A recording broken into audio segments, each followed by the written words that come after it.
We are live back for a Tuesday edition of Your Wildest Fantasy Football Show. Oh, yeah. Who's calling me? Ghostbusters. Somebody, little in-house drama. Somebody just called me and they wanted to be on the show. But I had a discussion with them. I'm like, have you watched our show? And they're like, well, I've seen the clips. And I was like, well, I mean, we got people commenting every day who I'm sure would love to be on the show. So really got to put the reps in to do that. And then calls me in the middle of the show. Kind of a wild move. Hey, dedication to the craft. Gotta love it. Gotta love it. But I'm a little rattled. Sorry, I'm thrown off. I went to go fill up my water bottle before this, and I don't know. Mm-hmm. When you buy water, do you buy water or you just use tap water? Oh, we have a little filter, so I buy tap, or I just use tap. Okay. So I do not have that. My water is, I think, just unusable. I don't think we can use it for anything. We don't even use it. I drank it last time I was there. I felt fine. Did you smell it? I mean, sulfur water's fine. My aunt and uncle have the same water. I mean, I don't know. It just seems like you shouldn't drink it. Just built different condo. I guess. I mean, I don't know if that's a good thing. I don't know either. But so I buy the big 3. I don't know if it's 3 liters or what they are. The big containers with the spouts on them. You put in the fridge. Yeah. And I just had it, and it was upside down, and it just got all over me. So I'm a little rattled. I'm trying to play through the wet conditions, which we saw yesterday in Monday Night Football. Probably the first thing that we got to talk about. We have a lot to talk about today with waivers. We are going to do our first half of the regular season awards. Yeah. But we will start off with the Saints at the Seahawks last night. I think that was a big thing that they talked about a lot, was how the Seattle crowd was playing into it. And they might have been, but Seahawks still lost in what was a pretty low-scoring affair. The new kicker for the Saints, guy taking over, rookie coming in, finish it off for him in what was kind of like a gross game, I think is fair to say. Yeah, it wasn't a good game to watch. No. I mean, if you the first play or something like that, or the first passing play, DK takes it 84 yards, and I was like, oh yes, this is going to be an action-packed game. A little punching going on here. It's going to be great. And then that was kind of that was the biggest play of the game, I think. By far, yeah. It was just, and then, it was just rough to watch for the rest of the 30, 40 minutes it was on. Yeah, I mean, unless you are a Camaro owner, there's not much positive that you could take away from this game. I mean, I guess you're okay with the DK score. That really sufficed his day, made him have a pretty good day in the grand scheme of things. But outside of that, fantasy-wise, wasn't much to talk about. I think some of the big things that we can talk about are not so much what happened yesterday, but what we can say going forward. My biggest thing is we were both pretty low on Tyler Lockett coming into the season. Right. I said sell him when you could after week 1 and 2. I said get rid of him. And since then, he's only put up one game over double digits, and it was 10.7. He's been putting up some duds lately. Some people are like, oh, it's because Russell Wilson got injured, but Russell Wilson was still in when Tyler Lockett started to decline anyway. I think that just through seeing some of the games with him and Russell Wilson, I do think that he is a guy that I would look to buy low on, because now I think the price is a little bit different, when he was getting drafted, some people were saying putting him in the wide receiver 2 category, and I don't know. I don't think you have to give up a wide receiver 2 at this point to get Tyler Lockett. I'm a little behind the curtain here. I'm trying to do a trade in which I give up Julio Jones and maybe like a Devontae Freeman to get a Tyler Lockett or something like that. Because I do think when Russ comes back, it's going to be a little bit more shared in who's going to have the big weeks between Lockett and Metcalf. I still think that Tyler Lockett's still Tyler Lockett, and there's going to be some monster weeks and there's going to be some duds in there. But I do expect him to return to being a boom bust guy rather than just a bust guy when Russell Wilson comes back. So that gets me. I mean, he's had one double digit week in full point PPR. He wouldn't have even had a double digit week in full or in half point since week 3. Week 2. Week 3 got 7.1 points and full point PPR. No, I mean, since week 3, he's only had one double-digit performance. He had 26-31 to start off the year. He had 10.7 in week 5. That was his only double-digit since week 2. If that's what I was trying to say. And yeah, I think the potential's there for a breakout of a valuable wide receiver who is now just not that valuable. If you look at the numbers of what he's putting up, I think a lot of people could be giving up on him, not necessarily in the form of like releasing him, but willing to trade him for not much. Yeah, I mean, I think Russell Wilson played into week 5, right? He was healthy weeks 3 and 4. Yeah, he was healthy week 3 and 4, and then against the Rams in week 5, he got injured in that game. I mean, Tyler Lockett got 4 games with Russell Wilson and kind of dudded on 2, boomed on 2. I don't know.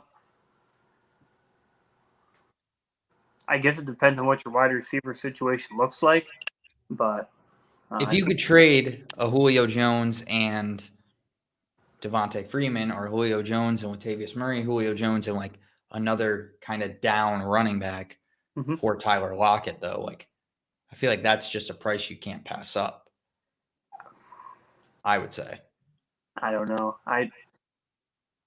If we're going second half of the season, who's going to do better? I think Julio might outperform Tyler Lockett.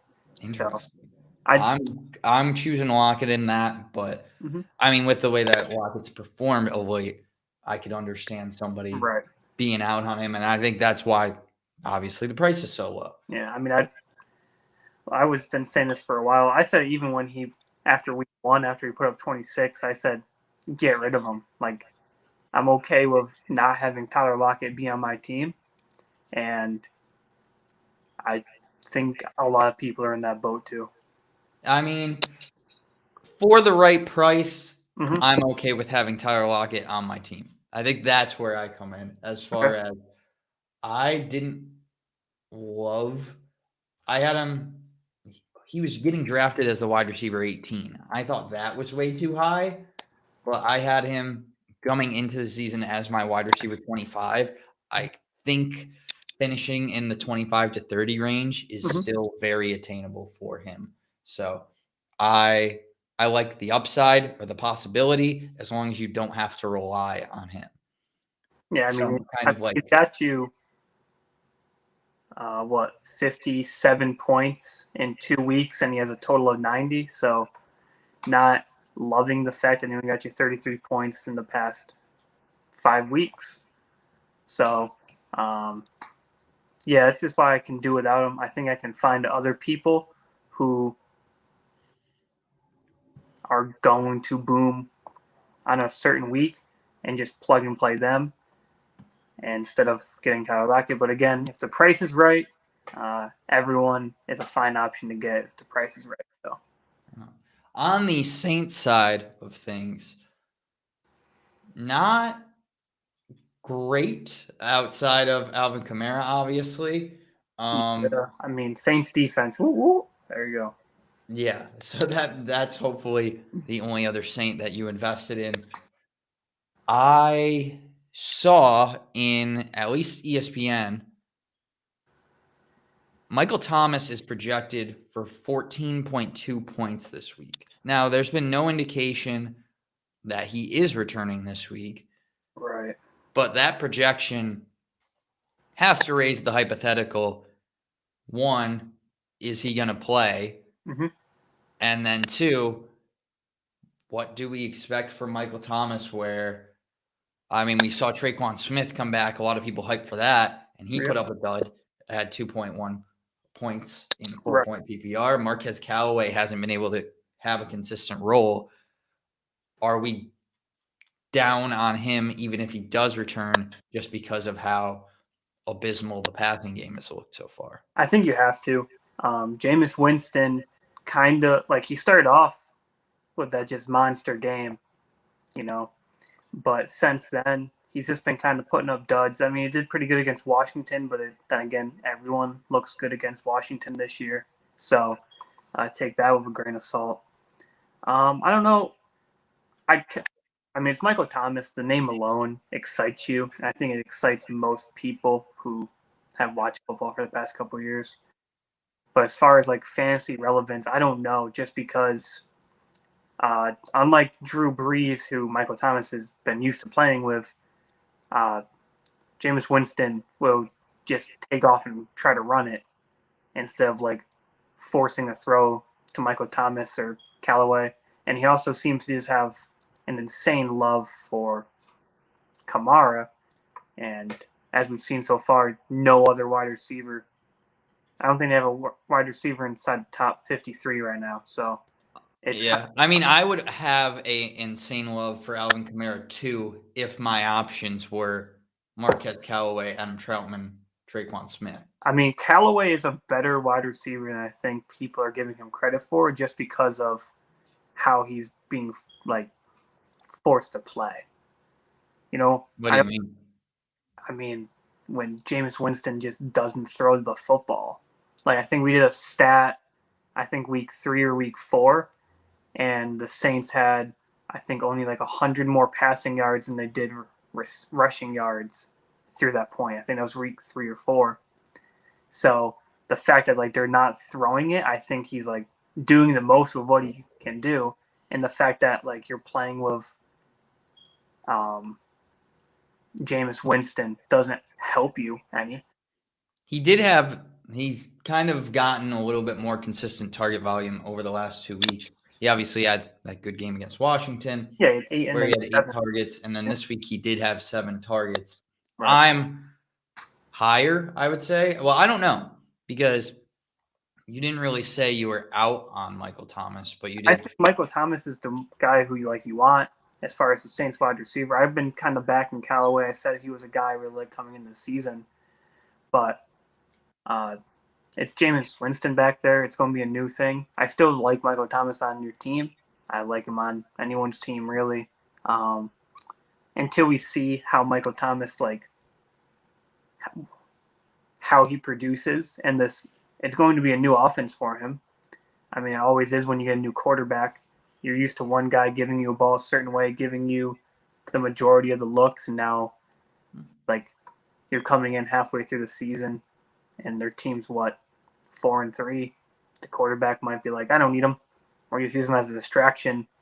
I don't know if that's going to be. I don't know. I mean, you never know. I mean, the guy had Mike Evans on his team and Chris Godwin. So yeah, but he used them. They were both top. I believe they were both top 12 fantasy receivers that year. Then why is Callaway and like anyone else not getting consistent looks then? I mean, that was Mike Evans and Chris Godwin. And they didn't have Alvin Kamara on that team.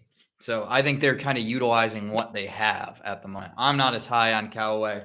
I don't know if I'm much higher on Thomas. I think Thomas is number one. I'm not going to believe that he's coming back at this point until he does. Right. I expected him to come back just following the bye of everything I heard, but they've been kind of weird about it. They even talked about it on the broadcast yesterday where Sean Payton was like pretty dismissive when asked about when Michael Thomas was going to come back. Yep. So that worries me. I'm worried about when his timetable is for sure. Yeah. I would lean on it not being next week, but I really don't know. I don't think anybody knows. I mean, next week they're playing Tampa Bay. Which would be awesome. Which would be, I mean, Tampa Bay's just let people throw on them. So. But I think that Thomas finishes. What were you saying? Sorry. I was just saying it's going to be a good game if he does come back. It's a good game to come back, but there will just be a lot of hype around it. So I don't know. Mm-hmm. And I think that might be a good trade window if he is slated to come back for Michael Thomas. Probably going to be as great a value as you can get. I think he's going to be in that wide receiver 2 conversation for the rest of the year. I don't really know the range yet because we haven't seen what it looks like when they have a receiver that they trust on a consistent basis, that they will give 7 targets to week in and week out. We just haven't seen that. Mm-hmm. And I think Michael Thomas is going to command that. I just don't know how this offense is going to do with it. As you mentioned, they have struggled throwing the ball so far. If you look at Jameis's like completion percentage, has not been great for the most part. So like, he's had 3 of the 6 games he's been below 60%. So it's hard to predict what we haven't when there's no precedent, I would say. So all the things coming out for me would just be my own opinions as someone who heavily believed in Michael Thomas coming into the year and not as much based in fact. So It's like, I'm hopeful that he gets healthy soon, but I really, nobody knows besides the Saints.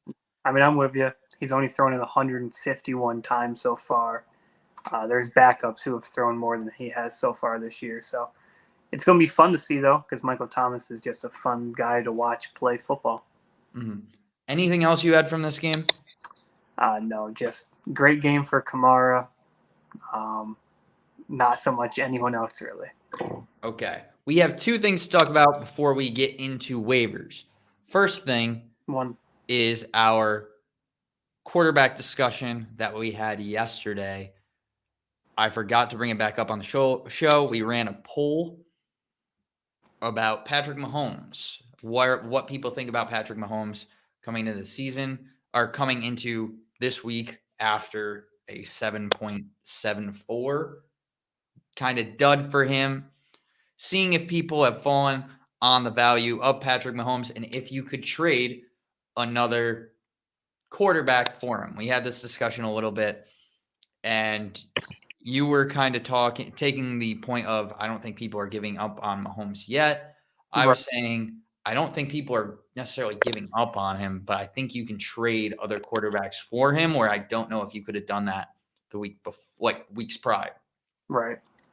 So I ran 3 polls, starting with, would you like to start with Kyler Murray, Tom Brady, or Lamar Jackson? Let's start with Tom. Okay. Seniority. So would you trade Patrick Mahomes for Tom Brady is the question. 78% said yes. 22% said no of 23 people. That's rough. I think it's a tough call. I would say it should be closer to like a 50-50 split, but I understand the concern. I mean, you've never seen the Chiefs look that bad. As far as Kyler Murray goes, 39 people said yes to 2 people saying no. So that's 95% saying they would rather have Kyler Murray than Patrick Mahomes at this point. And would you trade Patrick Mahomes for Lamar Jackson? Only 32% said yes. 68% said no. So that's a person that they would rather keep Mahomes for, which I would agree. I would rather have Mahomes than Kyler. I I still think it's close. But I think Brady's, and I'm biased as a Brady guy, but like I think you're a little biased. That's the only guy I would consider for Mahomes at this point in time. What about you? Brady is ranked number 1 just because of Patty's down game. I don't know if I would. I mean, Patty is a little banged up. This is the first time in his career that he's had this sort of adversity so far coming into it. But him and Tom both had the same amount of games underneath 18 points this year. Kyler has best, I think, at all of them as far as like your lowest game. Tom's was 11, Kyler's was 13, Patty's was 7. So I have Kyler Murray in most of my leagues. I love Kyler. I will not trade him for Tom Brady or for Patrick Mahomes or for Lamar Jackson. I will trade him for no other quarterback. If you have Tom Brady, maybe. Like if you like honestly think Tom is gonna like not even fall off, but if like Patty Mahomes comes back to be number 1, he's gonna have a couple big weeks, which would trump other people's big weeks. So I guess it depends on what expectations are for Patty. I think I'm staying with your quarterback you got though. Yeah, it's a tough call. If you really think that Mahomes is going to go off and be better, then I would do it, but I wouldn't blame anyone for staying with who they have either. I think the thing I like about Brady is just the ability, like, it's a lot of people say Brady doesn't run the ball, but like Brady also has more upside this year, has had more upside this year than anybody or as much as anybody, and he hasn't ran the ball. So like that's one thing that I really think is underrated about him when people are like, oh, he doesn't run. But like obviously we talked about it looks like he's trying to throw like 50 touchdowns. He has, I mean, he's the only quarterback to throw or to have 200 completions so far this year. Leads the league in yards and touchdowns. And he only has 3 interceptions on the year. So he is an insanely accurate quarterback, has been for basically ever since he got the chance to start, really. And yeah, this year he's going for numbers. That's just, it's a clear fact when you watch him play.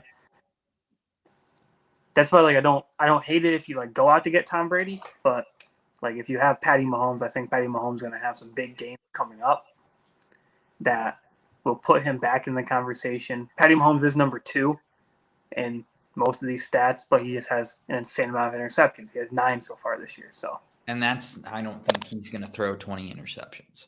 I don't think many people would say that. I don't think he is. I think he has a better chance to go out and throw 5 touchdowns in a game than I think he does to throw 2 interceptions. So I'm optimistic for Patty Mahomes just because like we have a hard set record of just how good he is. Like, but there's also the same record for Tom. So like that's why I said I don't hate it either way. Great. Last thing we have to talk about is something I didn't notice over the weekend. Oh, no. But something that you did, I think everybody else should know. What I do? You kind of gave up on your guy, and that was by dropping Tyler Conklin last week. Oh, I had to make a move on Tyler Conklin. He will be back on my team. I will address that now.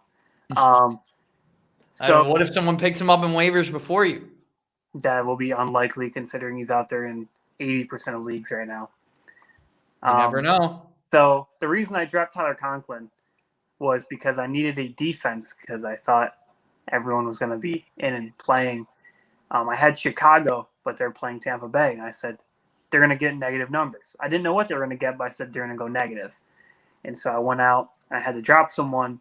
And I said, if I drop T.Y. Hilton, someone's going to pick up T.Y. Hilton. I said, if I dropped Emmanuel Sanders, someone's probably going to pick up Emmanuel Sanders because I had to pick up T.Y. very early, and I think I was traded Emmanuel Sanders for someone else. So I said, who's someone who everyone just bust on me for, and then no one will probably touch? I said, Tyler Conklin. So I put in a new defense. That defense, I think I picked up the Dolphins, I think they got me 4 or 6 points, and the Bears, like I predicted, got -4 points. So I said, great move on my part. And Tyler Conklin will make his way back onto my team. I have no doubts about that. I just needed a defense that wasn't going to go play against Tom Brady. So you are first in the waiver order, so as usual, you have a great opportunity to go get your guy. Moving on to waiver discussion for the week. We've been saying for a few weeks now just how slim it's been. Right. We haven't really had too many big movers. I think the one that we think of as the premier waiver pick for the year is Elijah Mitchell, and he wasn't even we didn't even know if he was good until this past week. So it's really been kind of slow. And one of the guys that I think has been maybe the other one has been hurt all the time as well and is still out there in the majority. So we will get into that. Would you like me to go first, or would you like to go first with your positional? Since you're not going to talk about quarterbacks, probably I'll go first. Okay. So my first 3 just waiver wire pickups for quarterback is Kirk Cousins. He's out there and in an insane amount of leagues. He's playing Dallas this week. Dallas will let you throw. Diggs is their cornerback. Diggs is either going to let you get a touchdown or pick you off. So I like the odds. Considering Kirk, I think, has 2 interceptions on the year. I like the odds. And you have Justin Jefferson, Adam Thielen, and KJ Osborne, and Dalvin Cook healthy, and Tyler Conklin in the middle. So perfect position for them. I also like Danny Dimes this week going up against Kansas City. Kansas City secondary also will let you throw. He's getting a couple of his wide receivers back, so that should be helpful for him. And third guy is Teddy Bridgewater. He played the Broncos last week, which, Broncos have a very good defense. He still put up 13 points, almost 14 points. Moderately good considering you're playing the Browns' tough defense. I think he's in for a good week. He plays Washington. Again, another defense that's not scaring anyone. Those are my 3 guys who are all out there in at least 60 to 80% of leagues. Yeah, I like those. I have a deep quarterback option, not necessarily to start this week, but somebody to stash. And I think we all know where we're going with this. It's Trey Lance. We kind of saw some ambiguity as far as what Shanahan's answer. I don't Shanahan is just trying to be very unlikable. I don't know what his thing is. I feel like he's just turned into a grumpy old man. It's a weird vibe I'm getting from Kyle over there. He was on Jimmy Garoppolo starting was very again dismissive and yeah, maybe probably, I don't know. I mean it makes sense though. Why as a head coach would you go out and advertise who you're starting and then have defenses get more time to understand it? I'm way less upset about it because I'm just saying it seems like he's been grumpy this year, and I just want to I don't want him to be grumpy. I want him to feel happy and have a good time. I mean, it also could be because the quarterback that they wanted and went out to get just hasn't been magnificent as all hopes were aiming to be. And do you want him to be Tom Brady in the first game? He played one game. Started one game. He's played in 4. Sorry, he has started I think 1 or 2. He started one game. He didn't start this. No. He came in the Seahawks game, correct? Yes, he started one game. He had 4 touches in week 1, and he had 1 touch in week 3. Good. That's what you need. I don't know what you want from him. But We've seen the running potential with him. Well, his knee's banged up, but he's on pace to practice for Wednesday. Yeah, to be able to practice at the start of the week, that doesn't really bother me. Yeah, I mean, he could start, I think, as soon as next week against the Rams, and then they play the Jags, Minnesota, Seattle. So good stretch there. And we just seen the running potential, like 16 carries in his first start for 89 yards. Pretty solid. I mean, he wasn't the best option, obviously, fantasy-wise. He only put up 14.58. But I think that rushing potential is certainly something that you look at, and it's hard not to get excited about that. And the game before Arizona, he put up 20 points in one half. Right, and then the full game, he put up 14 when the defenses had a chance to look at him and be like, this is what he does. We're going to stop him. See, you sound like Kyle Shanahan. You sound like a grumpy old man trying to bring your negativity to things. I mean, if you want me to lie to the people and be like, oh, what did I lie about? He had 16 carries. If you want me to lie and be like, oh yes, Trey Lance is the answer. Trey Lance. I didn't say any of those things. I said it's hard not to get excited about his running potential. Great, you like to watch a man run. Congratulations. I do. Do you watch football? Only I listen to it on the radio. Okay, so you just like to listen to men run. Yes, I enjoy it. You don't, not even that, because you can't even hear them run. No. You like to listen to guys talk about men run. Exactly. That's what makes me happy. I guess to each their own. Yeah, exactly. As far as running backs, I can kind of go to my number one pickup. I think it's everyone's number one pickup. That's Kenneth Gainwell. I mean, starting running back, pretty tough thing to find. Yep. And Kenneth Gainwell is going to be that. Not only that, like, do we know how long he's going to be starting for? So Miles Sanders, knee sprain week to week. Did he have a knee sprain last year to start off the season, I want to say? It was either a knee or an ankle, but I believe it was a knee. And he missed 1 or 2 weeks. Right. So I like Kenneth Gainwell just as like a player. You see some of these games where he's had solid weeks as the backup. So the potential's there, not only from him getting an opportunity as both a runner and a pass catcher, but as a guy that we've seen be productive. I mean, has had 3 double-digit weeks so far, had a double-digit week last week. Right. So I when he gets touches, I feel pretty confident in him. I mean, it seems to be every 3 weeks he puts up double digits. Not quite Myles Gaskin. No, Myles Gaskin would clearly be better since this is a third of the time instead of every other time, which would be 50%. But anyway, I mean, I'm with you. I like Kenneth Gainwell. He was my number one running back to pick up this week. I wasn't sure about how long Sanders would be out for. But yeah, I mean, if you need a guy this week, Kenneth Gainwell is your guy. And going forward, obviously, if something happens to Miles Sanders again, Kenneth Gainwell will probably be the guy back there.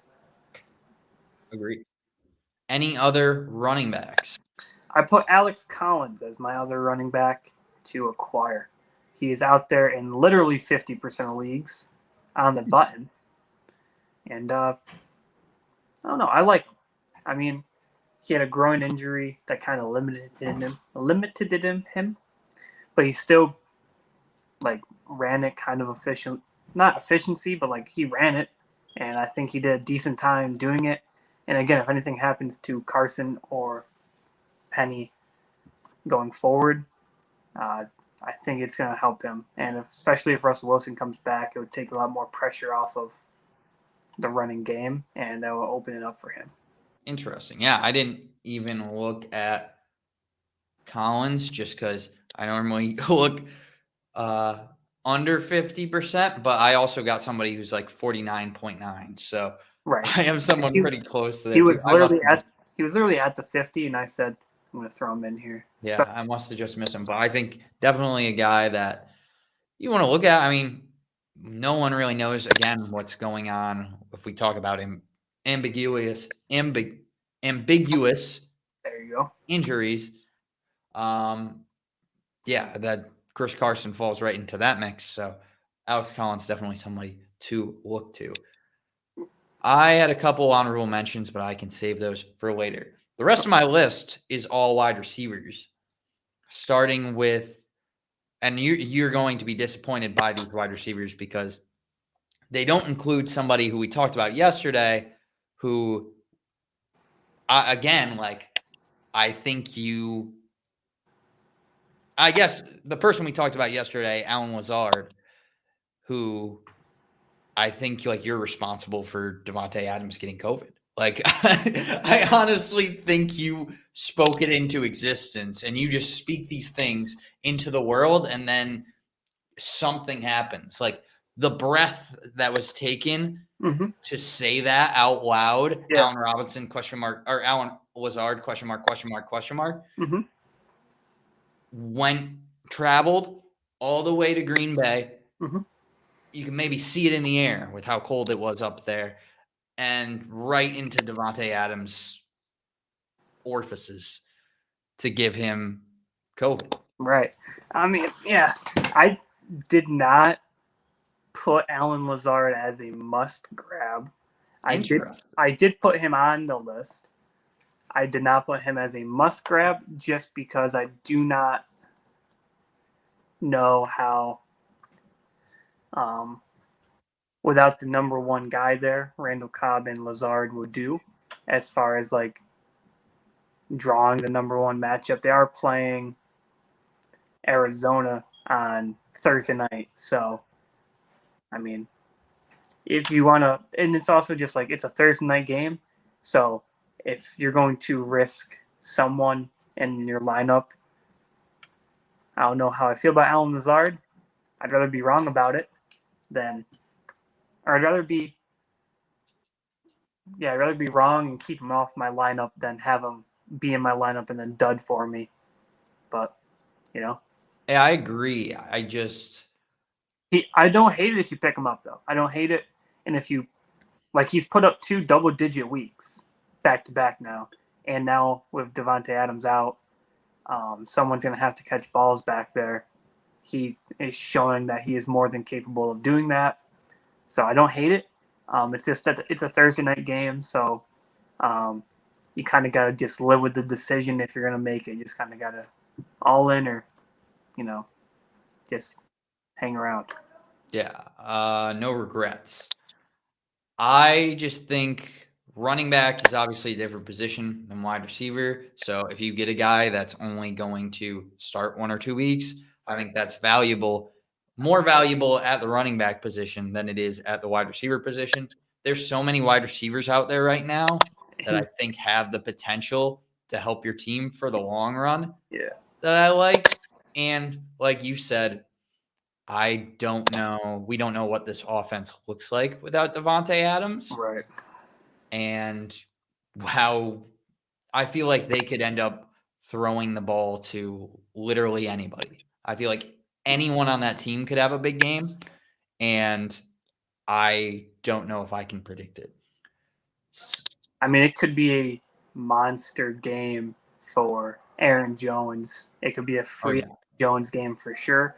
So that's why I'm just a little bit more hesitant about it. I do have the first waiver pick. It will not be on Alan Lazard. So, spoiler alert, anyone in the It'll be on Tyler Conklin. More than likely. So my number 2 waiver pickup, my top wide receiver pickup is Kadarius Toney, wide receiver from the Giants, available in just around 56% of leagues. Right. He's had some injuries, but there's nobody on this list that has the upside of a Kadarius Toney.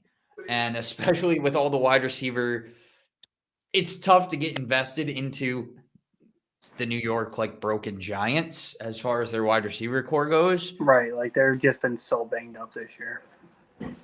But I mean, you look at the upside here of a guy like Kadarius Toney, what he was able to do when healthy and given a chance to play, and not knowing the health of the other guys. Right. It's definitely an interesting situation and a guy that I am willing to take a chance on. Right.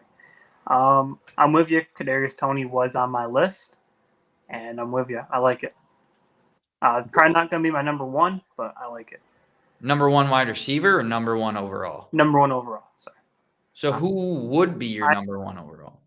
It's a close one. I think Kenneth Gainwell, if you need a running back or if you just need someone for this week who has the best shot to give you a great game, I think it's Kenneth Gainwell. I think the rest of these guys have boom-bust potential for sure. I just think Gainwell being the number one running back on a team is always more of a draw than being a wide receiver on another team. Agreed. That's why I like to go running back first. The next wide receiver I have, this is where it comes in, again, might not be available in your league, kind of Alex Collins situation, is Michael Gallup of the Cowboys. We've seen how this offense operates. We've seen how explosive they can be. Mm-hmm. I think it's worth a shot to see if Gallup does anything when he comes back. He was fairly involved before he left with injury. Right. So I'm not disappointed. I mean, he had 7 targets in Tampa Bay before he had to leave the game. So he's involved. I think that could take a hit on Dalton Schultz's value. I think that's where a lot of his targets could come in. So I like Michael Gallup as a wide receiver option just because of the opportunity that offense presents. Yeah, I mean, I don't hate it. The offense is extremely explosive. I literally just watched a breakdown of the Cowboys offense earlier today about how they just pick apart different schemes by running very similar plays. Yeah, I like it. He didn't make my list just because I think the Cowboys O-line is just one of the best in football at run blocking. And when you have 3 people in the backfield who can all take off and run, I think it's just hard to support like 3 people who can run and then 3 people who can go catch the ball for you. That's the only reason I stayed away from it. But if you have him on your team, do not hate it. Going into the next guy, Rashad Bateman, he's getting target volume, and he's a rookie. Like, for him to be trusted that much in this Baltimore offense this early on, I think is a very interesting, strong reason to go after him. I mean, I guess, but he has 12 targets on the year, and he's got 6 and 6 in the week 6 and week 7. So he's only played 2 games. I know, but that's what he was hurt. I guess so, but I don't. I mean, he was. I mean, Marquis Brown had 14 week 7. He had more in 1 game than this guy did in 2. And I don't know, it's also the Ravens. I don't. So having Marquis Brown is risky enough. Having Sammy Watkins is even riskier. I would rather have Rashad Bateman than Sammy Watkins. You're in the minority there, bud. That's why it's at 19%. I don't think so. Sammy Watkins is rostered. And, oh, no, you're right. Sammy Watkins got dropped in a lot of leagues. So he went down to 15. He was at 21. Yeah. He has been dropping, but I think that's because he's been out for the past couple of games. So I just don't trust wide receivers in the Baltimore offense. That's kind of just why I steer clear of him. He did not make my list or my honorable mentions. Yeah, I mean, he's been on my list for a while. I've been high on Rashad Bateman. I wrote about how I like him coming into the year. And we talk about targets being potentially more valuable with certain guys because of where they catch the ball. Obviously, he was only 7.3 yards per catch in the first week against the Chargers, But I think more times than not, he's going to be used a little bit deeper down the field. 3 for 80 is a little crazy, but I think it's going to be more in the 15 yards a catch range than in the 7.3. So I like Bateman, and that's the only reason that he's ahead of the guy at 5 is just health-wise.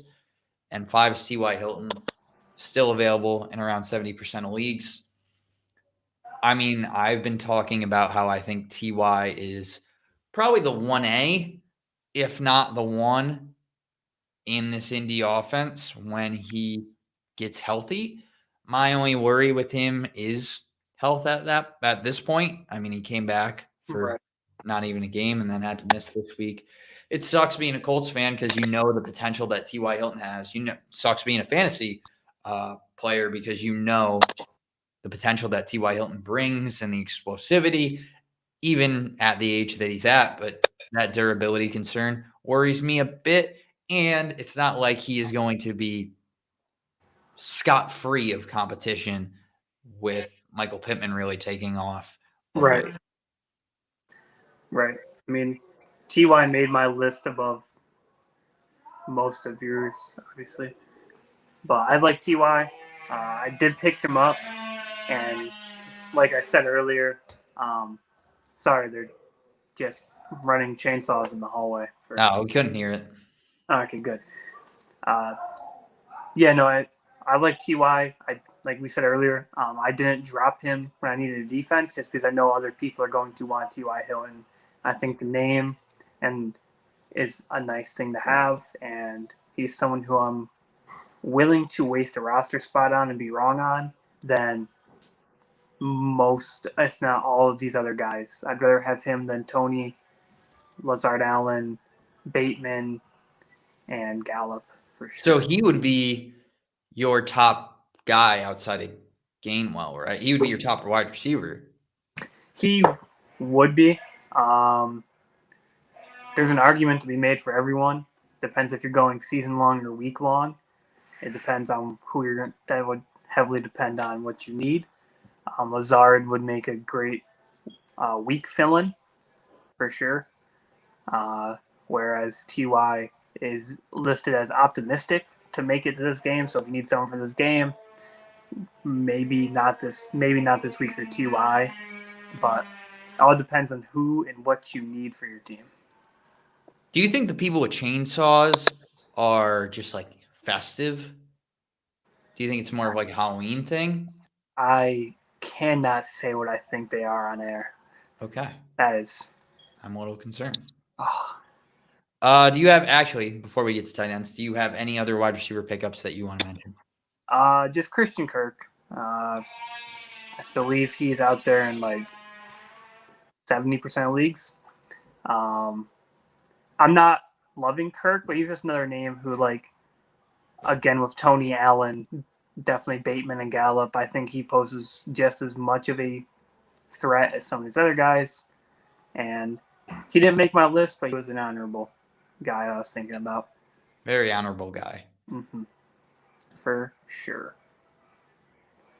Also, it would have been funny before we get to tight ends if you just tried to own the chainsaw thing. It's like, nah, I'm just ripping ass. Because it does sound like it could be that. Obviously, we can't hear it, but if I could hear it, I imagine that's what it would sound like. I have no idea. Like, I can't hear if you can or can't. I just know it's so loud. It is annoying. Nah, you got a good mic. Thanks. It's an iPhone. So for tight ends this week, it's going to come as a real shock that I'm banging this drum again. But Tyler Conklin, just going to bang it until he's rostered in more than 10% of leagues. That's for sure. I like him. And I like Janu Smith this week. I think the two of them. All that banging is probably why he hurt his glute. It could be. You know, who am I to tell a guy how to live his life? Not my place. Yeah, but I like those two for tight ends. I mean, not too many injuries this week, so I guess if you like, you might not need them. But if you just completely messed up and trade away tight end or didn't have tight end, then these guys could have a good week this week. Now, there was a notable name left off of that tight end group. Mo Cox? Who? Mo Alley Cox? No. Cole Kmet. Mo Alley Cox is just a notable name in general, but not a notable name left off of the list. It's a guy that, speaking of banging, you were banging the drum for yesterday on this show. It's your man Usman. TJ Uzama? No, I just want to hear you. I want to hear you keep saying it till you get it right. I did. I think I just did get it right. Put some respect on his name. I thought about Uzma. That's different. Well, if you pick no longer your man, so you changed it to Uzma. Uzma. I like him a lot. I think he could potentially have a great game. I mean, they are playing the Jets, though, so that's what kind of worried me.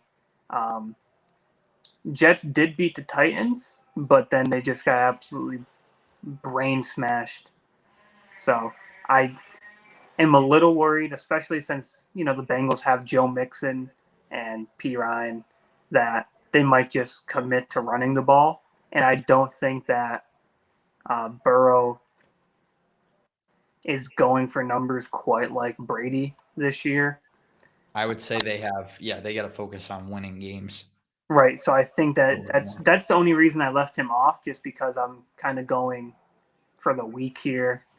And I think that playing the Jets is not a game in which you're going to need full-fledged, ball out effort from every position. I like him, though. I like him season long. Like, if you pick him up, put him on your bench and have him as your backup or even start him in certain games, I would love it, but not against the Jets. Do you have any defenses? I got defenses, I got kickers. I'm here to help the people. Okay. I'll do your whole lineup for you. I really like the Bengals and the Falcons defense this week. So Bengals are playing the Jets, as we just talked about. Jets are pretty trash. Zach Wilson got injured, so, wishing him a speedy recovery, but you just lost your starting quarterback, or as much of a starting quarterback as you could. But they just gained a starting quarterback. Right.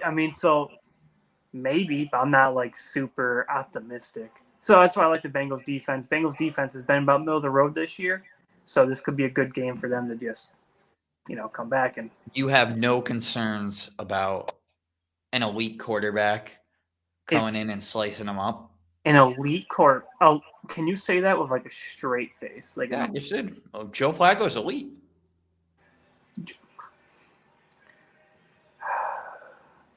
He is. He said it himself. Okay. I say a lot of things too, but anyway, moving on. Falcons, they're playing Carolina. They look back down to normal last week. Delicious. What's that? That was water, and this is lemon water. So you have 2 today. I'm extremely thirsty today. Always good to stay hydrated, kids. But yeah, Falcons are playing the Panthers this week. Falcons defense hasn't looked great all year. But I really think that after, the way Carolina looked last week, I think if they play any resemblance of that sort of football again, I think the Falcons can capitalize on it. Hubbard looked exactly how I thought he would. And, Sam Darnold did not look like early on week Sam Darnold. He started to look back to the Jets, Sam Darnold. So that's the only reason I kind of like that matchup. Those two kind of I don't mind Bears this week. I don't mind the Eagles either. Eagles are playing Detroit. Not a game I'm going to tune in to watch for any sort of fantasy relevance at all, but should be a great nail biter of a game if there ever was one. I take it you don't have a defense, so I'll just move straight on into kickers. I'm going to go with Greg the Leg Joseph. Only rostered in, Jesus, I saw the math, 92% of leagues available. Or Wait. he's available in 92.3% Okay. of leagues.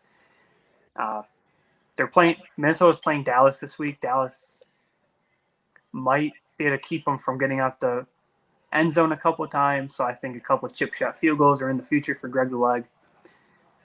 Could be a good week for him. A couple points for you if you need someone. And Tyler Bass, just because his name is a fish.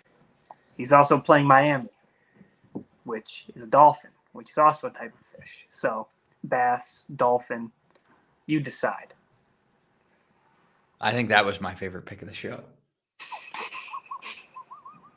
Do we know that a dolphin isn't a predator to a bass, though? And would that concern you if it is? Kondo, lions don't ever worry about what a gazelle's thinking because lions know who the real king of the jungle is. Our bass is kings of the sea. I said what I said. Okay. Honorable mentions for the week. The ones that we didn't talk about yet. I had Nyheim Hines on my list. I think if anything were to happen to Jonathan Taylor, we talk about handcuffs a lot on here. I think Alexander Madison is a big one.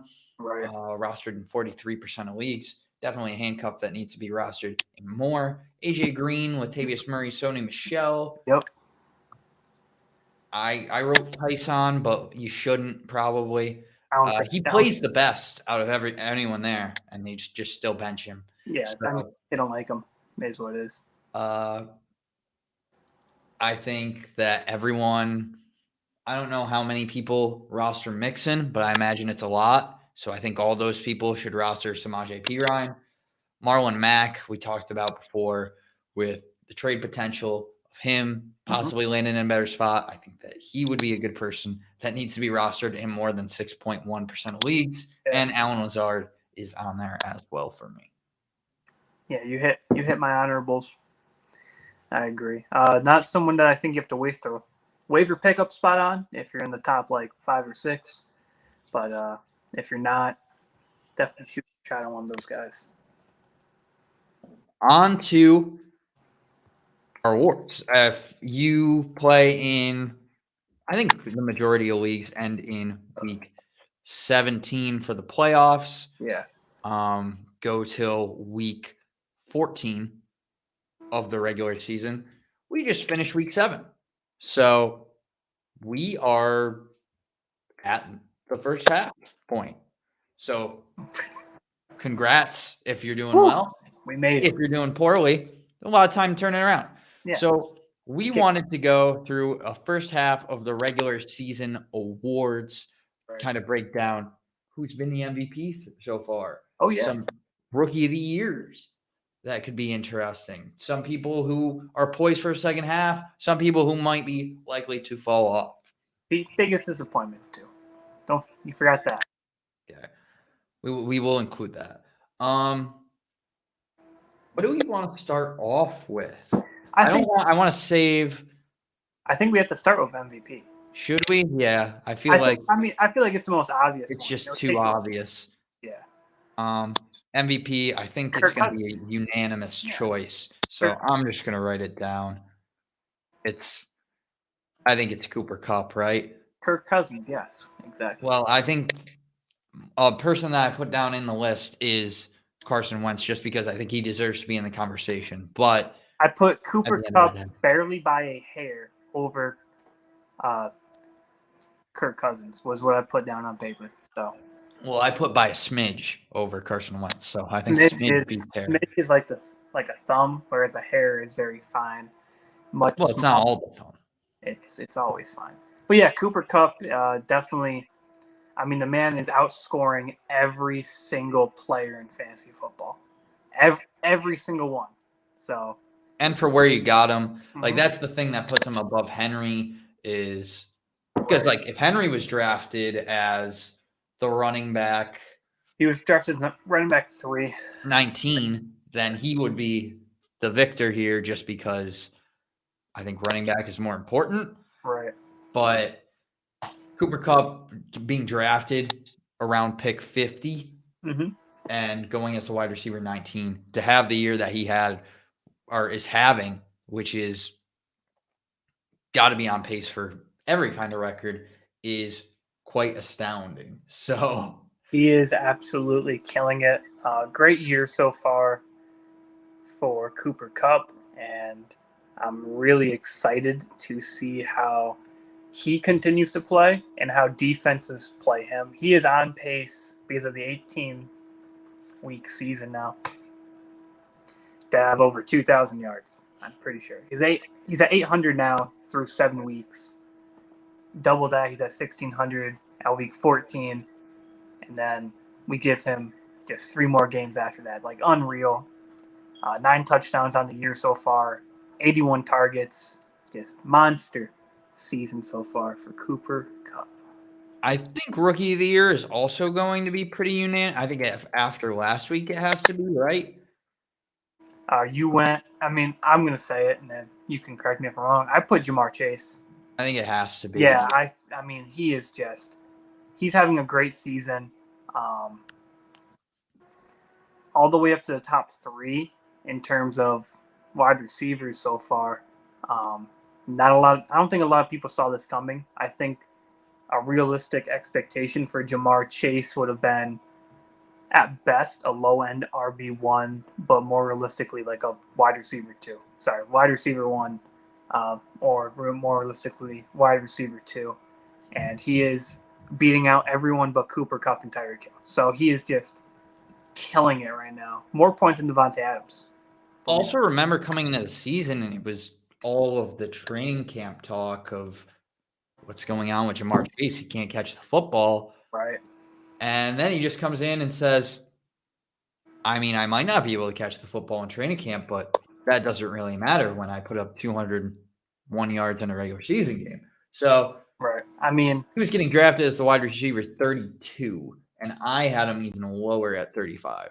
Right. I mean, he has 35 catches on the year for 754 yards. I mean, just unbelievable.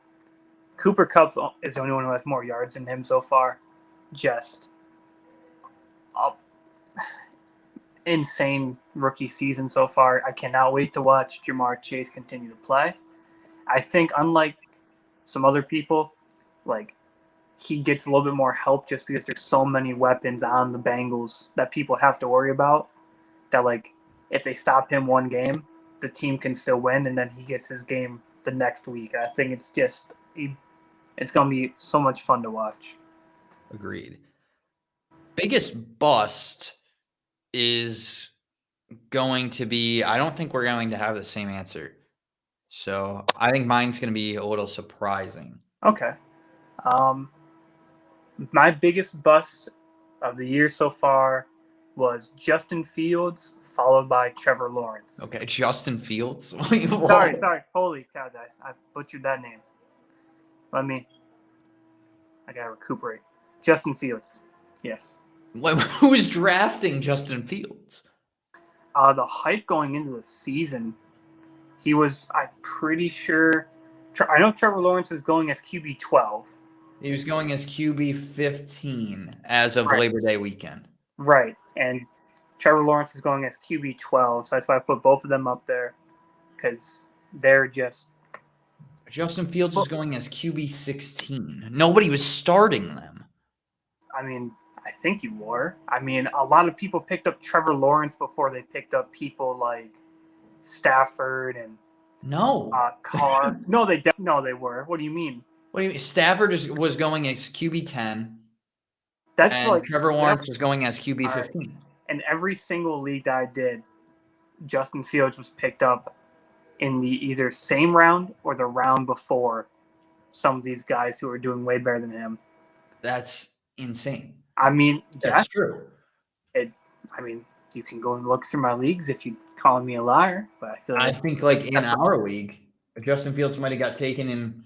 All right, but our league is different than most other leagues, Condo, so I can't But it's not, because our he got drafted in so much different than a lot of other leagues. It's not different though, because he got drafted as probably around QB 16. Okay, if you gonna let me continue what I was saying, I'll explain my answer further. Justin Fields has been a disappointment, and he's bringing down the rest of this team as far as Allen Robinson. And That was an all-timer. Yeah, that was an all-time screw-up on names. Look, yeah, I'm sorry to interrupt, but you really outdid yourself there. Thank you. Darnell Mooney and Allen Robinson have both struggled incredibly this year because of their quarterback play. And, I mean, Dave Montgomery has been a bright spot on this team when he was healthy. And, I mean, Khalil Herbert and Damian Williams have been able to put up, like, respectable weeks. But if you're watching, like, actual football, too, he's not only hurting himself by having less points than a guy who started 2 weeks, but he's also bringing down the rest of his team. So biggest bust is going to be Justin Fields. I get that he's been disappointing, but you don't think he's hurt Allen Robinson or Darnell? Well, I feel like you could say Allen Robinson is a bigger bust because you didn't invest much. If Justin Fields, but that's like that on average is going as the QB 16, you're not investing much into him, or really majority of people aren't investing anything into him. So, like, why would that be a bust? I think Allen Robinson would be the bust because he's not the bust if he can't throw himself the football. But for fantasy football purposes. But exactly. Justin Fields is the one dampening the rest of the team, which is why he is the bust. Allen Robinson cannot hike the ball, throw it to himself. I mean, Allen Robinson wasn't good before, though. Allen Robinson was going 36th overall, and now he's the 59th ranked wide receiver. He was going as wide receiver 11. Great. Even more helpful. Inside the top 12, and he is outside the top 58 right now. I think Allen Robinson was my second choice. If the quarterback play is good, then it's the wide receiver's fault. But when the quarterback play is... I'm not saying that it's Allen Robinson's fault.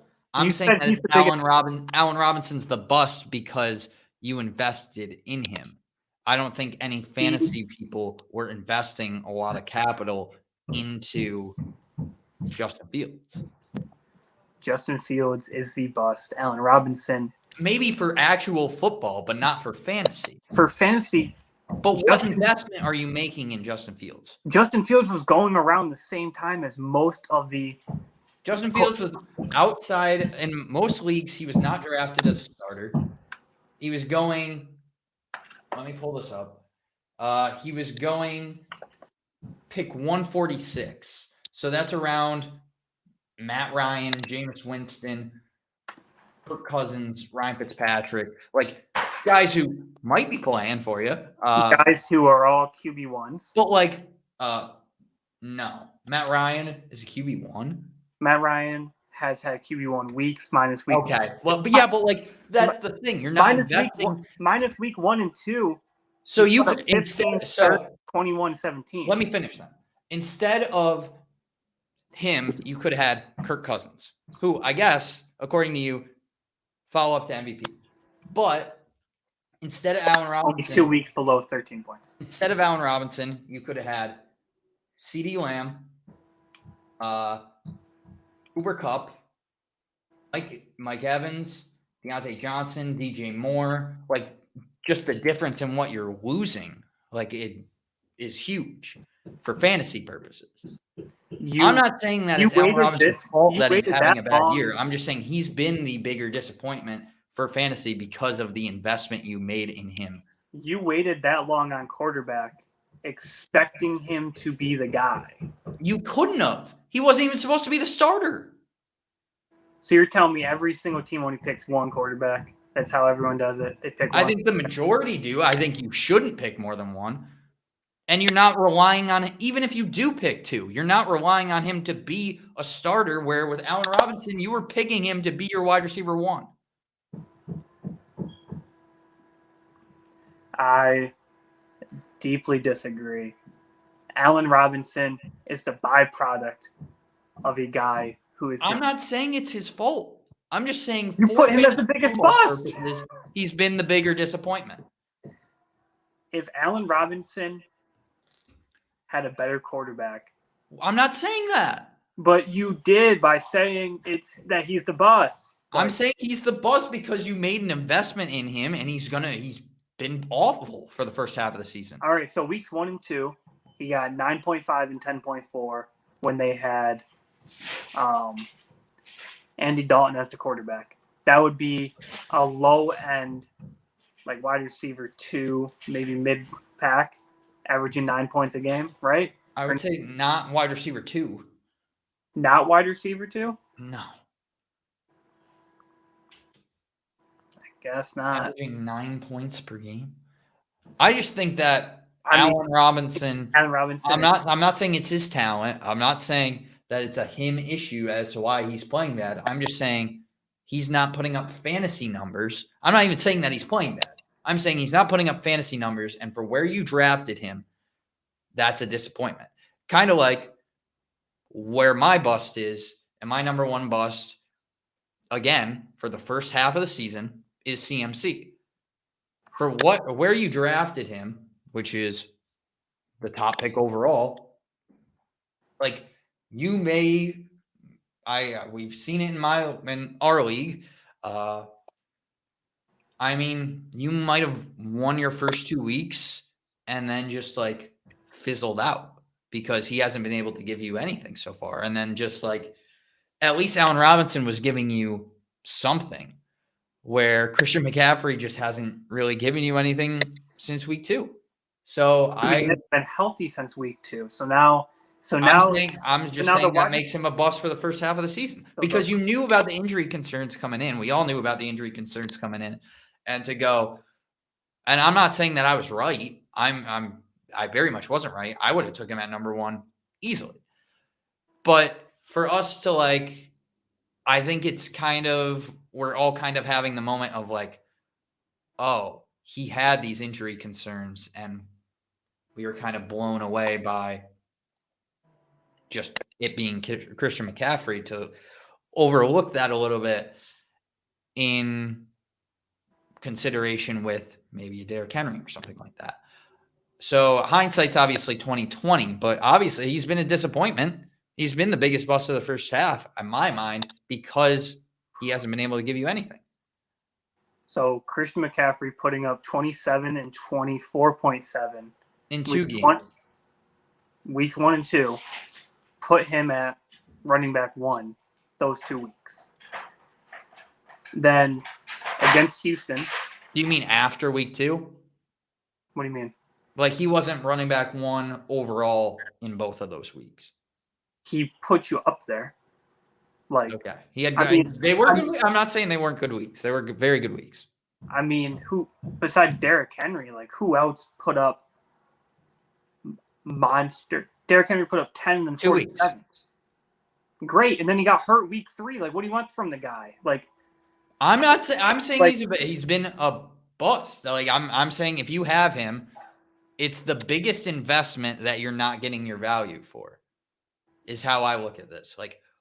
What value did you invest? What capital did you invest in a guy? And how disappointing, what did you lose? Well, you could have had Derrick Henry. That's kind of the problem. And I'm not saying if you took Christian McCaffrey over Derrick Henry, you're dumb, because I would have also done that. I'm just saying he's been a disappointment because you could have had Derrick Henry in place of him, just theoretically speaking, and he hasn't been able to get you anything for the last 5 weeks. And there's a good chance, a very decent chance, that you could be 2-5 because you haven't had Christian McCaffrey. I guess so. I mean, you can't argue that puts you in a tough spot. I mean, I think anytime you get injured, it puts you in a tough spot. I don't think it's not a bust if the guy puts up 20, almost 25 each time he's healthy. Like it is if it's only for 2 games, right? Like he's it's not still a bust. the running back 37 on the year. It'd be a bust if he was healthy every single week and he only gave you 2 good weeks. If he gave you 2 good weeks and he was healthy and playing and he puts up duds, yeah, he'd be a bust. But the dude pulled a hammy week 3. Like, I don't. Well, I think it's very clear that we have a different definition of bust. I said, well, my thing was biggest disappointment. You had biggest bust. Well, I think if you said biggest disappointment, that makes an even better case for Christian McCaffrey to be the biggest disappointment. Biggest injury-prone guy would be CMC. I don't think CMC can't be a disappointment if he gives you 25 points at the running back position when only literally one other guy is averaging 25 points a game. I think he can be because all right, he's still running back 37. That would mean every single running back other than Derrick Henry is a disappointment in your eyes. No, you just said that. You just said that since he's not putting up 25 points this week, he's a disappointment. And Derrick Henry is the only running back to put up above 25 points. You like to put words in my mouth, buddy. You literally just said this. I said he is a disappointment because he's the running back 37, because he hasn't played since week 2. And you knew injury concerns coming into the season with Christian McCaffrey. We all did, and we all still had him as the number 1 running back. You have to be, I think disappointing is even a more fitting word for how you feel about Christian McCaffrey. I think for how everyone feels about Christian McCaffrey, because when you saw him go down, I think we all were very disappointed because of how good he is as a player. And to see, number 1, like what we miss out on seeing every week from him. Number 2, what fantasy managers have in production from him, to have to miss out on that. I think that's like a huge disappointment, isn't it? To not get to see the best running back and best fantasy running back that we've had in like recent years be able to go out there. He's not the disappointment. It's sad that he's hurt, but he's not a disappointment. Like when he's out there, he's giving it his all. And like, yeah. I love Christian McCaffrey when he's out there. For the first half of the season, he has not been out there. I mean, I don't think the injury is his fault. So I'm not saying it's his fault. But I'm not saying it's a disappointment. You just say he's a disappointment. I said he was. He has been a disappointment. If you drafted Christian McCaffrey and you are not disappointed in your choice in the first half of the season, I think that's kind of crazy. I think everyone is disappointed in how they draft when Cordell Patterson being the number 8 running back was literally getting picked up off of waivers, or the fact that Tony Pollard weeks 1 and 2 was giving you 20 plus points a game. So I think like everyone has hindsight disappointment. I don't think a guy who got hurt in week 3 is the disappointment for you.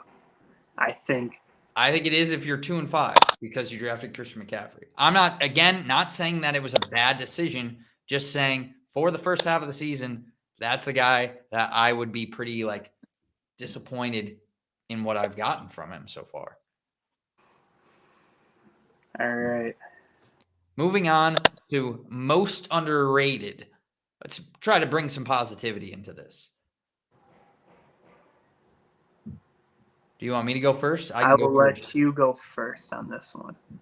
I think he got off to a bad start, and it wasn't like that bad of a start either. I mean, first couple of weeks were tough. I don't think. Let me pull this up. It lasted. I mean, in full point PPR has been awesome. And that's Robert Woods. I think for what Robert Woods is and what he we knew coming into the season, and I think we, by rankings, we expected Robert Woods to be, he was going as the wide receiver 14, and Cooper Kupp was going as wide receiver 19. I still think Robert Woods has a chance to finish in the 15 to 20 range, and he's at 19 right now. I mean, he has 1 week of single digits for you. I think a lot of people are down on him just because of how well Cooper Kupp's been playing, me included, until I really looked at the numbers. But he's been a very solid receiver for you. And a lot of people, I think, probably were able to buy him low. So I think that's why right now I would say that he's the most underrated fantasy player in football. He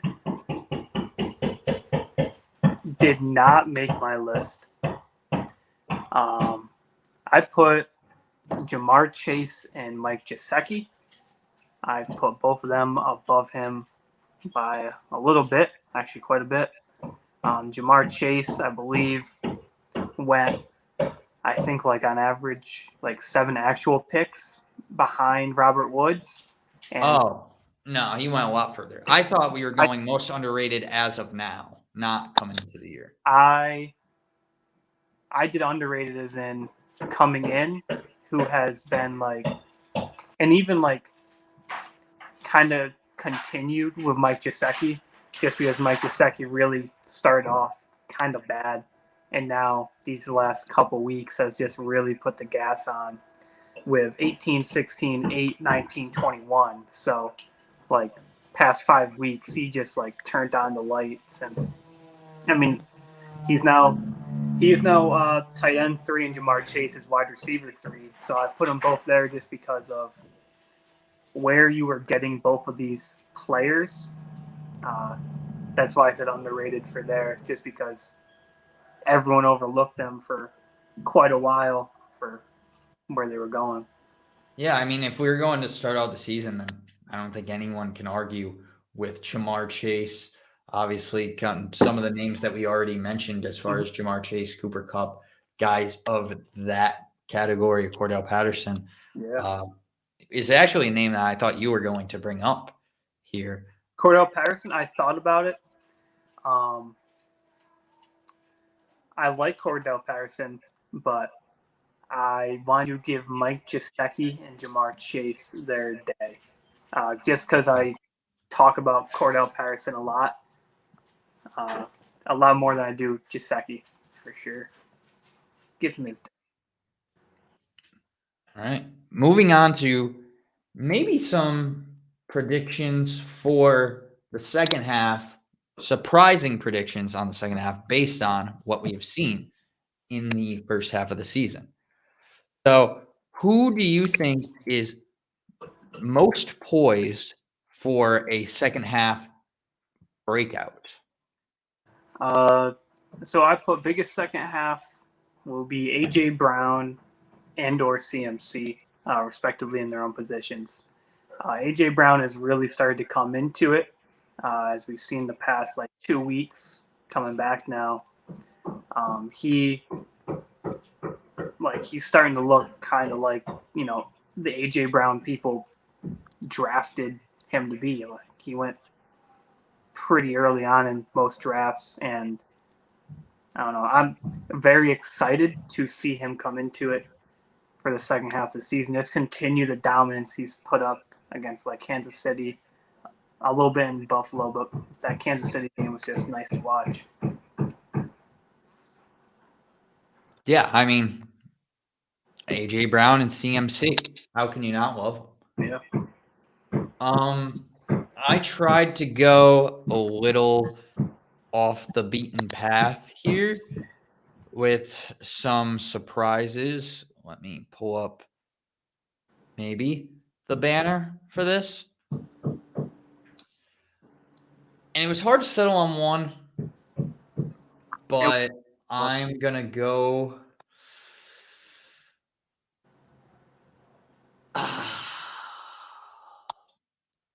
I don't know what I'm doing. I'm stalling is what I'm doing.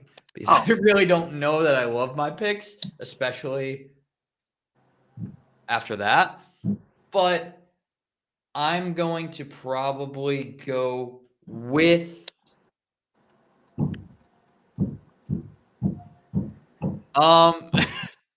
you are killing. I'm in between two. Well, say them both. I mean, if they're at the same position, then don't.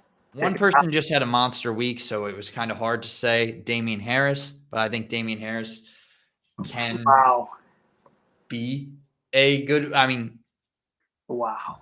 I mean, I think that he could have a monster second half. He's right now running back 16. That's probably a bad one then.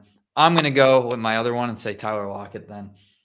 I think he'll play his way back into what he is, which is like that boom bust guy along the likes of a Mike Evans or an Amari Cooper. I'd actually probably say that he's going to have a better second half than Amari Cooper. I think that would be my hot take along with this. Give you guys a little bit extra, a little bit more than your money's worth on that. Throwing a hot take with my award here. I mean, they're literally right next to each other, so it's not a. Amari Cooper had a bye week. Great. Tyler Lockett has an injured quarterback throwing the ball. If we're going to make excuses, We're going to make excuses. I mean, even more reason that it would be pretty surprising if he had a second half breakout. Just, again, along the lines of as surprising it would be that A.J. Brown, who just had a monster game, would have one, or CMC, one of the most talented running backs in football. Well, I mean, both of them are listed as 39 and 34, whereas Tyler... Oh, now we use the 39 argument. Well, you just used it saying... Yes, but you were arguing against So Tyler Lockett's 27 and Damian Harris is 16. So very bold predictions from Kondo. I kind of backed off from my... Also, where did you say A.J. Brown is? He is 39th right now. No, that's CMC. What? For wide receiver? Go look at 39 right now. Wasn't CMC 39? I thought you said two different numbers. I said A.J. Brown is 39, and you said CMC was 34 a minute ago. But it's actually 37 for CMC in full point PPR. Okay, then I messed up on that part. So even better. Even helps my chances even more. Of what? That two guys who were missed time who are very good are gonna be good? Biggest bust was the guy who missed time, so I guess so. I said he was a bust for the first half because he only played 2 games in the first half. Biggest bust. Poised for the second half. He is Christian poised. McCaffrey. Watch out, people.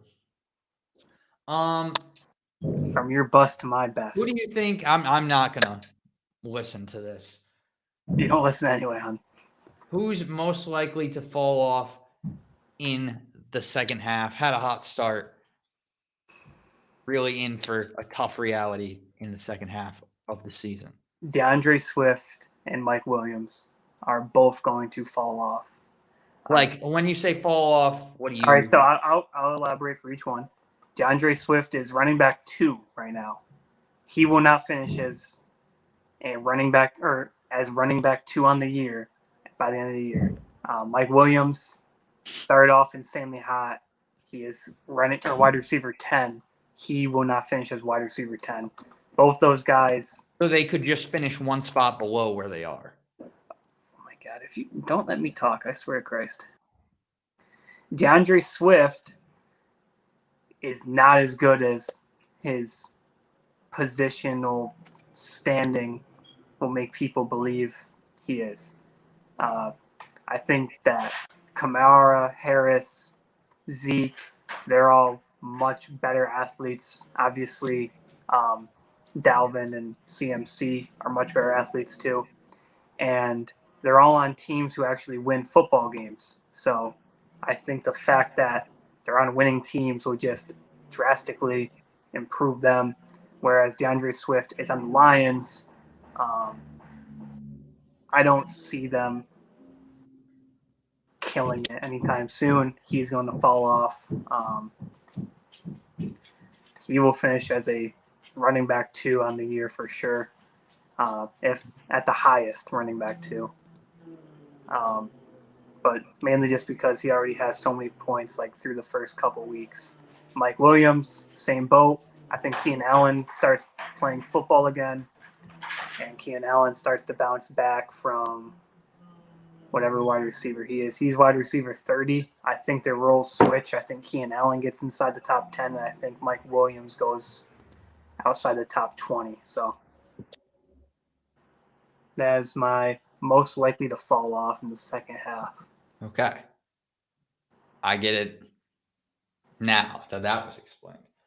So that's what happens when you listen a little bit. Well, okay, It's amazing. Present 2 different points in one argument because you did say I don't think they will finish in their respective positions. That was the first thing that you said, right? And then I told you where I think they're going to land. It took a minute. Anyway, yeah, I'm giving the fans some facts here. Helping them. I think that those are decent options. For me, I think one is pretty obvious is going to be Cortland Sutton. I mean, it's wide receiver 17 right now, and you have averaging 14.8 points per week, and you have Judy coming back. There's just a lot of mouths to feed there. Not that I don't like Cortland Sutton, just think there's going to be a ton of options, and some weeks it's going to be his week, some weeks it's going to be Judy's week. I see him more in that wide receiver 3 range. As far as a dramatic fall off,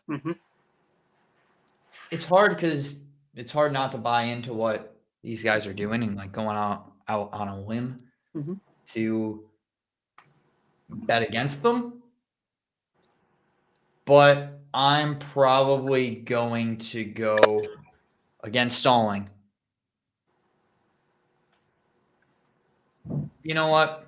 I've thrown hate on them. I don't want to spread the hate. I want to spread the love and positivity. So it might be easier just to hate on, concentrate the hate. If you're not going to spread it, I think you have to concentrate it. And with that, I'm probably going to go DeAndre Hopkins, which is hard because I don't think he's really. So DeAndre Hopkins is wide receiver 12 right now, and we both put him inside our top. Yeah, that's why it's very hard. But so I guess where I'm thinking now, at which point did you lie to the fans and the audience here? Okay, so you're like, let me talk. And now you're saying. I'm just asking you a talking question. Over me. I'm just asking you a question. Since last week you said you loved him, this week now you're saying. I did not say I loved him ever. I've been advocating for people to trade him. I mean, it's hard because I'm trying to pick people that are not going to fall back a couple spots, but I think might have a dramatic fall off to be like for me, if DeAndre Hopkins finishes 15th, that's not falling off. I would say outside the top 20 would be pretty big surprise for DeAndre Hopkins. And I think just with the weapons there, with how many people they have, that would be a pretty big, or that would be a chance for it to happen, a good chance for it to happen in comparison to some of these other guys that I think will either retain their spot or move back slightly. I think I also didn't really want to go Marquis Brown, who we talk about a lot. I wanted to go something that was a little bit surprising and maybe not something that I would bet on. Oh, DeAndre Hopkins is going to fall off, but I could see it happening as much as I can see for other guys in the top 12 right now. I mean, I think we've been advocating that he will finish well. Just the red zone targets, getting a touchdown every week is a guaranteed 6 points plus the catch, which is 7. And then if it's a 10-yard run or a 10-yard pass, you're up to 8 points, and then that's in one play for DeAndre Hopkins, who has 11 red zone targets on the year. So I think getting touchdowns is going to be easy for him, but he only has 47 targets on the year right now. So that is concerning as far as him falling off. I can see where you're coming from, and he is injured right now. So, and he's been dealing with an injury all year. So right. It's again hard when you get to. I mean, I could throw names out like Marquis Brown or names out like Cordell Patterson or just people that are surprising in these top spots. But I wanted to go somebody that was a little bit more shocking to take out of there. Marquis Brown has the most. He has one less red zone look than Mark Andrews. So he is their number 2, I guess, in terms of red zone looks for a pass catcher. But yeah, he's not as likely to catch a touchdown. So I'm with you. He could regress. He has to break for you. But you could also argue with a guy of that like speed and over the top talent that like a lot of his touchdowns probably like he's a threat to score a touchdown anytime he touches the ball, like Henry Ruggs too. But I think there's an argument either way. Like you just don't, like you said, it's Baltimore, not really where you would expect a top pass catcher to come from. No. On to, I think we have a couple more. I don't think we need a couple more, but this one's more not as much of what we think fantasy-wise. Maybe it is what we think fantasy-wise, what we thought fantasy-wise. It's our worst take of the season. I already know mine. Coming into the year, I looked at my rankings for this to see where I had some pretty disappointing ones. Anyone who makes rankings, there's going to be some disappointing things. I want to spice it up a little bit. I put the Washington football team defense as my number 1 defense. I think a lot of people also expected big things of the Washington football team defense. Very good season last year. Almost beat the Bucs in the first round of the playoffs. Right. Added some corners. Added some linebacker help in the offseason. And, yeah, they've been the worst. Like, pretty handily, I think. So that was one of my worst calls, I would say, is, I mean, having them at number 1. Yeah. That was a rough take. Thanks. I picked up the Washington defense in a couple leagues pretty early on because I also had high expectations for it. So I was with you in being wrong. Hindsight's 20/20. Who knew they were going to be this bad? I think my worst take of the season was being incredibly all in on Marquez Callaway. That might be my worst considering he's 53rd right now. With no Michael Thomas, like just literally by himself out there. I had expectations. I said, hey, he's going to come out here. He's not going to know anything, but Jameis is going to be his first, person to teach him. And I said, this is going to be good. Jameis will, mold him to the way he wants a wide receiver to go and, corrupt him in that way. And it was all negative corruption. No good corruption came of this. Is there good corruption? Of course there is. When you're the beneficiary, it's always good. When you're the one getting screwed over, then that's when you just complain and whine them up. But, okay, so we needed that outline of good and bad corruption. What was your best take of the season? I think I don't know. I have. You were early to train on Cordell Patterson, but not as early as you were on Hunter Renfrow. That would be the Hunter one that Renfrow, I would take from you. Hunter Renfrow, I was really early on. Cordell Patterson, I just kind of been very consistent with, I think, since week 2 or 3. I think it was early on. Was the first time I mentioned Cordell Patterson, and I liked him a lot. So I'd have to go with either Cordell Patterson or Hunter Renfrow for sure, just because I think I was beating the Hunter Renfrow train drum before we even started the show. Right. I'm pretty sure I talked about it with you just when we were talking. Mm-hmm. As for, I don't know what mine would be. I mean, Cooper Kupp was probably a big one. I mean, you picked up Cooper Kupp, so I mean, you got, I don't want to say lucky because it's Cooper Kupp and you knew he was going to be good, but I had him as, I didn't have him as a top 10 wide receiver. I had him 14, which is 5 spots ahead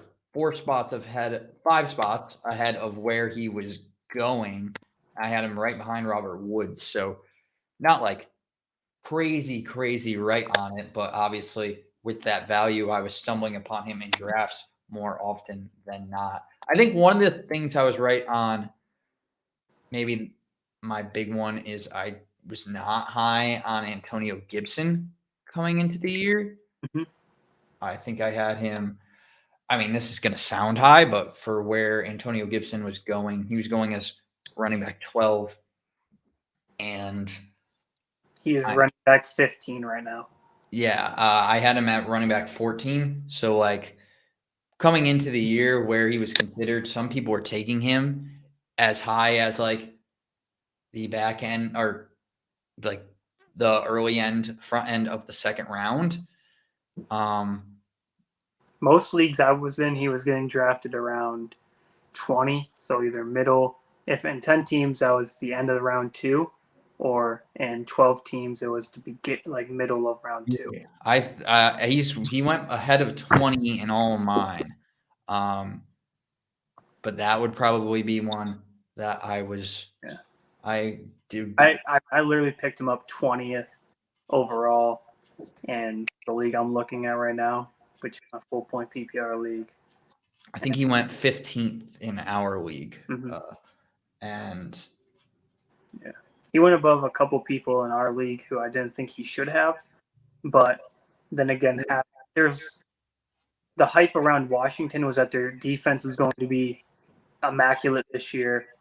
So obviously, a fantastic defense that can stop people, then just let you just march down the field and run methodically. So I understood where the hype was for Antonio Gibson. I bought into it, but I kind of wanted to wait a little bit. I got him at 20, and I was like, all right, this is a fine place to pick him up. But yeah, he actually went 10 in one of my drafts. That is way too early. Wait, 10th overall or 10th? Ahead of Austin Eckler, Aaron Jones, and Jonathan Taylor. But I actually forgot the one. Like those were not. Daryl Henderson was definitely my best take. Henderson went 25th in the draft I'm looking at right now. And he's, running back 14 on the year. So that's a pretty good pick, I guess. I don't know how many. I think most of the first and second round is normally just running backs with then like Tyreek, Devontae, Travis. This league, they took Patty Mahomes first overall, though. So this was it worked out for him for the first part of the year. I mean, he was, quarterback 1 or 2. So it was a risky strategy. Paid off for him. I think they're winning the league right now. Didn't take a disappointment with the first pick. Disappointment for the first half of the season. Anyway, is there any more awards that I'm forgetting? We did underrated. Did we do overrated or no? We did not. But I feel like that would go with who's going to be like overrated coming into the draft process. Overrated coming into the draft process is what I interpreted it as. Mike Davis is probably in that. I put Mike Davis as 2. I put Trevor Lawrence first just because he went as QB 12. So what? When did he go as QB 12? Like his ADP was QB 12 coming in. Like now? Now I have no idea, but when did you get the ADPs? I looked it up this morning when I was prepared. Well, that's now. What do you mean? Like 2 hours later? I have no idea. No, well, that's ADP as of 2 hours ago. ADP going into, I think that thing was done in September on the website. So, like regular season, beginning of the year, after we did our draft. I had him as of Labor Day weekend as QB 15 is not where I ranked him, where he was getting drafted in ESPN leagues. This was QB 12. That's why I put him there. I put Mike Davis there too, just because I was high on Mike Davis. I just want to figure out where you got it from. Fast. I'll look it up right now. Okay. Lawrence. I'm not too disappointed in however someone produces as like the QB 15. He is QB 15 right now? No, I like where in my Daniel Jones, Taylor Heineke, Sam Darnold, Ryan Tannehill, Teddy Bridgewater. I think it's where I saw he was getting drafted. Trevor Lawrence is 26. Yeah, Kenny Galladay. Galladay was also in consideration, but I mean, he's Robbie Anderson was probably. Robbie Anderson was, I think, 4th on mine. That's also kind of going into the disappointments as well. So this on the Fantasy Pros website, it says quarterback in PPR consensus number 12, and it's QB 13. So where does it say like September? I'm looking again. It doesn't really matter, but I mean, I guess it kind of matters, but for the sake of the show, we don't need to dwell on it too much. I mean, QB 12, QB 13, and half-point PPR is what this website said. And I said, hey, these guys know more than I do because they get paid for this. So. Do you know that they get paid for? Very sure they get paid for that. Okay. I think I have an award just to hand out. It's a very dumb award, but also maybe the most important award. Maybe. So I think at the end of the day, all this stuff is all like fine and dandy, but what it really comes down to is just like who you are, what you do, and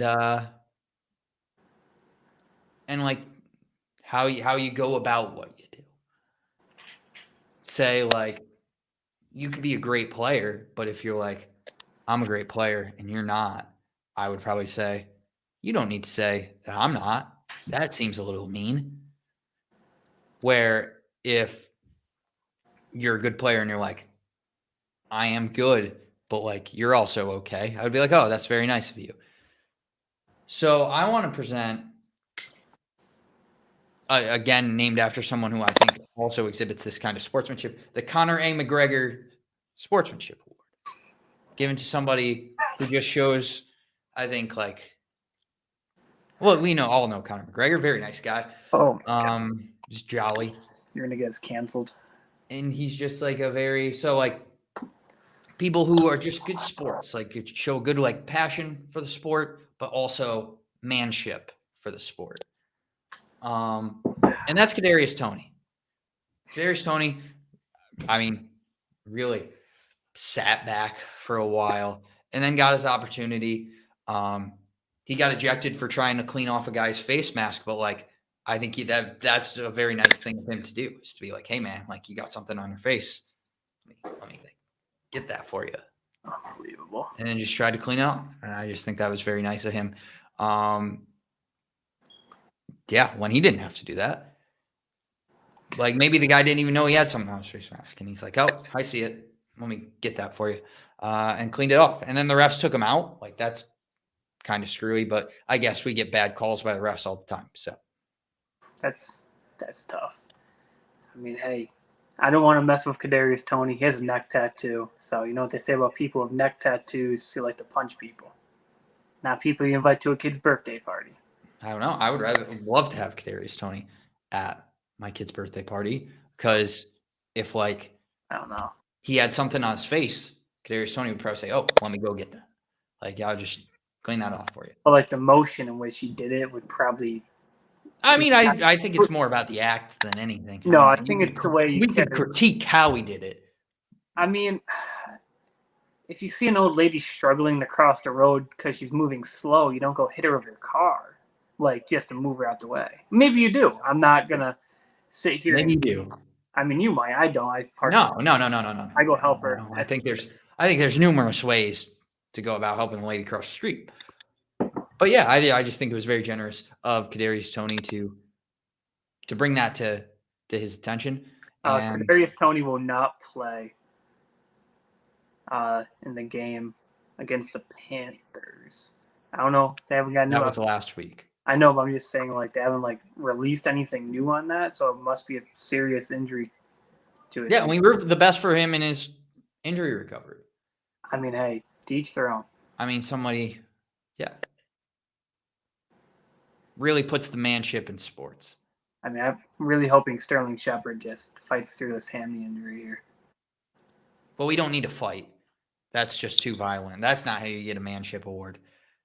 It's not about fighting. It's about just enduring.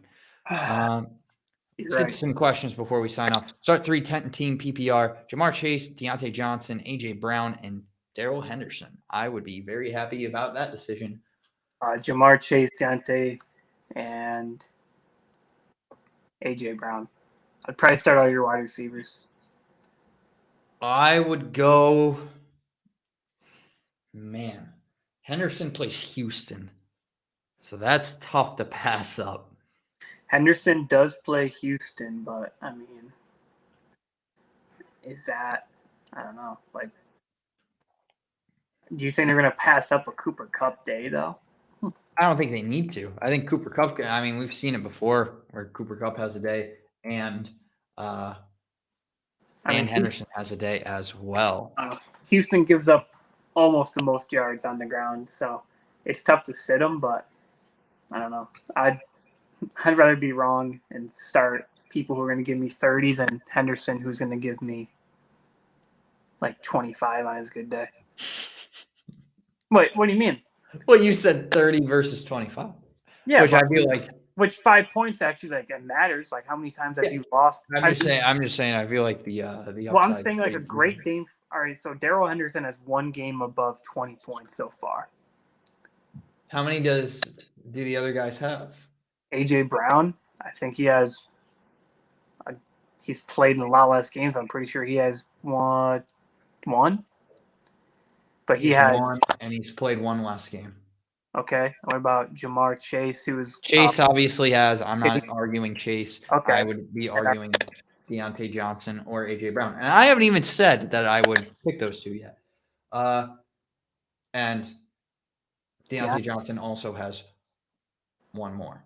Who do they play this week? So I'm starting Jamar Chase regardless. You have to. Deontay Johnson plays Cleveland, A.J. Brown plays Indy, and Henderson plays Houston. Oh.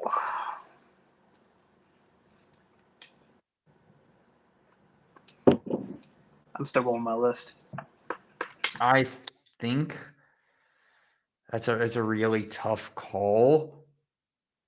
I might go Jamar, Deontay, and Henderson, but I'm not gonna be upset if you go I think you're in a great position regardless.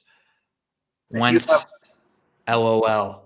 I think LOL stands for legend. You took too long to try to say something. Legend of Legends.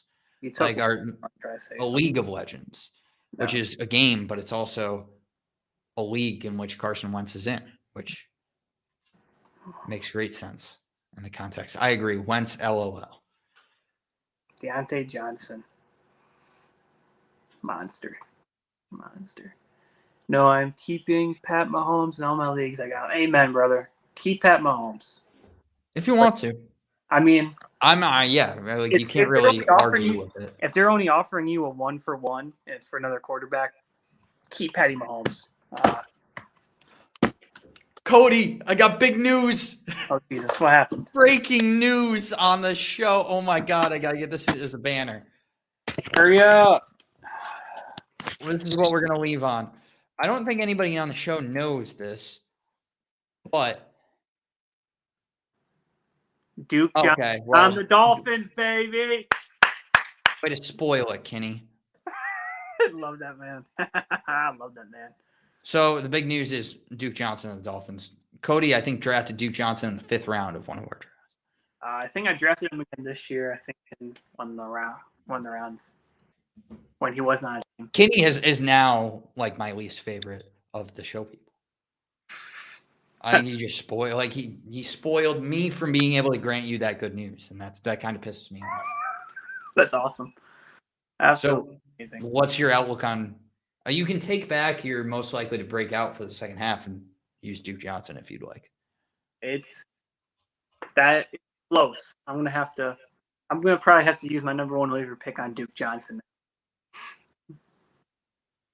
I think you have to. Yeah, you really don't have a choice. That was also part of the punishment of the trial is that you have to start Duke Johnson. So good thing that he's on the team. Thank God. That is it for us today. Oh, yeah. We will be back on Thursday to talk about the Thursday night football game, a good Thursday, kind of good Thursday night football game. I mean, the teams are what, 13-1? I mean, come on. Now that the Devontae Adams injury happens, it kind of makes it a little bit more, just a little bit more disappointing. Injury. He talks shit. Get COVID. He talks shit. COVID, yeah. I don't think he talks shit. Talk shit. He sent a mean tweet. Okay. Yeah. Oh, there we go. Don't cross people. Okay. Okay. Yeah. Don't cross Cody, or else you have seen what has happened to several people. I called Dave Montgomery, called Andy Reid, called Devontae Adams. It's not a threat. It's not a threat. It's a promise, boys. Okay. So thank you guys for watching, listening, however you consume to this. Maybe orally, who knows? We will see you guys on Thursday.